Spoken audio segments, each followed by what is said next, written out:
नमस्कार, आर के त्यागी गाजियाबाद एनसीआर दिल्ली ओम सच्ची जनवानी चैनल पर आपका स्वागत है। चैनल को सब्सक्राइब कर लें।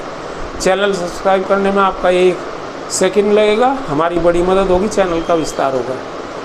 और आपसे ये भी निवेदन है कि वीडियो को लाइक कमेंट शेयर करें। शेयर करने से सभी रिटायरीज साथियों तक जाएंगे। हमारे मुद्दे, issues, views and news retirees की प्रोपोगेट होंगी। All sections of society, all sections of political party तक जाएंगी। सभी रिटायरी साथियों को मोटिवेट, मोबिलाइज करेंगी और वो उसी राह पे चलेंगे जिस पे रिटायरी एक्टिविस्ट चल रहे हैं। आइए वीडियो शुरू करते हैं। सबसे पहले मैं आपको ये बता दूं, mister MC Singla case in Supreme Court hearing shifted to 23 April 24। मैंने डीलिंग ऑफिसर्स जो PNB की टीम है उनसे कॉन्टैक्ट किया था। उन्होंने भी कंफर्म किया कि ये 23/4/2024 में शिफ्ट हो गया और उस डेट में सुना जाएगा। और हालांकि मेरे 1-2 साथी ने लिखा है, उन्होंने डिटेल भी दी है कि ये इसमें साइट पर नहीं है। साइट पे क्या लिखा उन्होंने, diary number 4295-2016 miss MC Singla dead their LR versus Union of India, diary number 425/2016 filed on 3 February 16, section pending, CA number 007993/2023 registered on 7 December 23, special SLP number 005561, case number 12016 registered on 13 February 16, SLP CC number 003099-2016 registered on 30 February 16 और present last listed on 21 November 23, honourable mister justice Vikram Nath and honourable mister justice Rajesh Bindal pending दिखा रहा है इसमें। तो ये तो site की detail मैंने आपको बता दी और सही लिखा उन्होंने, कोई नहीं है। और उन्होंने आगे मुझे लिखा है कि yes it is not seen in the list but you must have got some concrete information and hence it is reported like that regards। तो बिल्कुल सही बात है, इसमें नहीं दिखा रहा है, लेकिन मैंने PNB के जो डीलिंग ऑफिसर्स हैं उनसे कल ही कंफर्म करा। उन्होंने कहा बिल्कुल ये है ऐसे। ठीक है, तो ये आपको मैं कंफर्म कर देता हूँ जो मेरे पास इंफॉर्मेशन है। आइए, mister RK Verma Saharanpur senior activist है, उन्होंने एक इंश्योरेंस, मेडिकल इंश्योरेंस के ऊपर कुछ शेयर किया है, उसको मैं आपको बता देता हूँ। Medical insurance is actually A business of लूट, पे 18% GST। इसमें कहीं हद तक बिल्कुल सच्चाई नज़र आ रही है, इसलिए मैं आपको शेयर कर रहा हूँ। पे 10% TPA commission, pay 10% administrative expenses to the insurance company, pay 7.5% brokerage. कितना हो गया? 18, 10, 28, 38 और 8, 46% के करीब, तो यही हो गया। और फिर इसके ऊपर 18% GST भी देना पड़ता है सारे के ऊपर ही, तो 46 वो, और 18% अगर 1 लाख की पॉलिसी है तो 18% वही हो गया इसमें। तो 46 और 18 देख लो कितना हो गया, 64% चला गया। That is total deduction. 18 + 10 + 10, 7 + 7.5 = 42.5। This amount went down the drain from the premium paid and if a claim is made then 45 + 18 = 63.5। अगर क्लेम किया तो 18% GST तब लगेगा उस पर। Amount went drone the drain, thus the claimable amount for you is only 36.5। this is a loot। I have told you the story of theft and arrogance। there is a loot in the name of medical insurance। brokerage is also a big issue with double GST in IBA policy program is of loot is certain if you are in the clutch, and this is certain also if unfortunately there is a big claim of the hospital, then you will lose your lifelong saving also and come on road due to the terms of policy। this is real truth and real story। medical insurance at the cost of banks is solution but to some extent। Mr. RK Verma Saharanpur है, तो ये इनका वो है एक, मतलब इन्होंने बताई है बात और बहुत हद तक ये इसमें सही भी लगता है ये। तो ये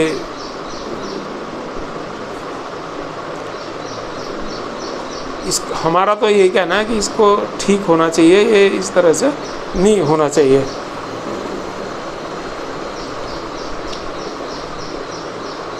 साथियों, एक और आपको इसी वीडियो में मैं बता देता हूँ, चाय पर चर्चा धर्म सिंह जी हर महीने भेजते हैं और वैसाखी के पर्व पर सबको बधाई। चाय पर चर्चा धर्म सिंह जी का इसमें आया है, मैं इसको आपको शेयर कर देता हूँ।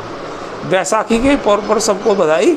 आज हम चाय पर चर्चा में एक खास विषय shifting of base year for calculation of index based DA from base year 1960 is equal to 100 to series 216 is equal to 100 for all retirees, ये बता रहे हैं। एक सवाल जो कई दिनों से परेशान कर रहा है वह है कुछ बड़े नेताओं की मांग CPI 1960 इज इक्वल 100 के बजाय CPI 2016 इज इक्वल टू 100 के हिसाब से महंगाई भत्ते का निर्धारण करना, पेंशन अपडेशन, स्पेशल अलाउंस और चिकित्सा सुविधा, ग्रेजुएटी तथा कम्यूटेशन आदि पर फोकस करने के बजाय ऐसे मुद्दे पर जोर लगाना जो रिटायरीज के हित में नहीं लगते हैं।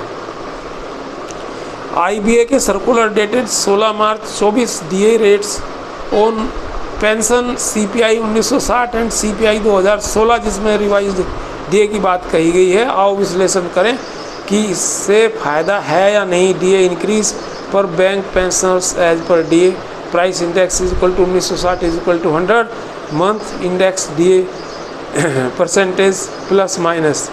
अगस्त 22 इंडेक्स है 8456 DA percent 36.82% is equal to 3.78%।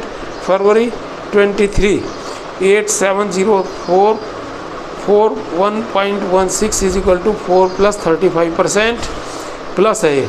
August 23 880 4424 plus 3.08% और फरवरी का है फरवरी 24 का 9124 that is 48.51 is equal to plus 4.27%। DA increase for bank pension as per price index 2016 is equal to 100 month index DA में तो ये है अगस्त 22 में इस हिसाब से index 128.63 DA percentage 5.6 plus percentage plus 2.83%। February 23 132.43 9.4 is equal to plus 3.8%। August 23 135.10 index है और DA percentage 12.07 is equal to plus 2.67%। फरवरी 24 138.76 ये DA आया 15.73 और प्लस बैठा 3.66%। See the difference summary as increase in DA percent to the pensions, ये details इन्होंने सारी दी है। तो ये CPI 60 में तो 3.78 बढ़ रहा है और CPI 206 में 2016 में 2.83 बढ़ रहा है अगस्त 22 में, और फरवरी 23 में 4.34% है 1960 में और 2016 में 3.80 है। ऐसे ही अगस्त 23 में 3.08% बढ़ रहा है और बाद में 2.67% बढ़ रहा है और फरवरी में 4.27% और CPI 2016 से 3.16, मतलब नज़र आ रहा है कि नुकसान है। आपके सामने स्थिति स्पष्ट है कैसे हो कि CPI 1960 से अगर 2016 पर शिफ्ट होते हैं तो कर्मचारियों की पेंशन में DA का कैलकुलेशन कम आंका जाएगा। ऐसा क्यों? भुगते मूल्य सूचकांक CPI क्या है?